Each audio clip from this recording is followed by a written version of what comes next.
Praise the Lord. சகரியா 3ஆம் அதிகாரம். அவர் பிரதான ஆசாரியனாகிய யோசுவாவை எனக்கு காண்பித்தார். அவன் கர்த்தருடைய தூதனுக்கு முன்பாக நின்றான். சாத்தான் அவனுக்கு விரோதம் செய்ய அவன் வலது பக்கத்திலே நின்றான். அப்பொழுது கர்த்தர் சாத்தானை நோக்கி, கர்த்தர் உன்னை கடிந்து கொள்வாராக. சாத்தானே, எருசலேமை தெரிந்து கொண்ட கர்த்தர் உன்னை கடிந்து கொள்வாராக. இவன் அக்கினியினின்று தப்புவிக்கப்பட்ட கொள்ளி அல்லவா என்றார். யோசுவாவோவெனில் அழுக்கு வஸ்திரம் தரித்தவனாய் தூதனுக்கு முன்பாக நின்றிருந்தான். அவர் தமக்கு முன்பாக நிற்கிறவர்களை நோக்கி, இவன் மேல் இருக்கிற அழுக்கு வஸ்திரங்களை களைந்து போடுங்கள் என்றார்.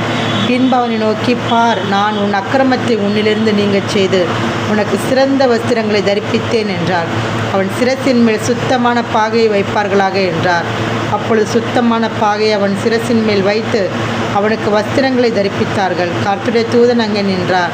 கர்த்தருடைய தூதன் யோசுவாவுக்கு சாட்சியாக, சேனைகளின் கர்த்தர் உரைக்கிறது என்னவென்றால், நீ என் வழிகளில் நடந்து என் காவலை காத்தால், நீ என் ஆலயத்தில் நியாயம் விசாரிப்பாய், என் பிராகாரங்களையும் காவல் காப்பாய்.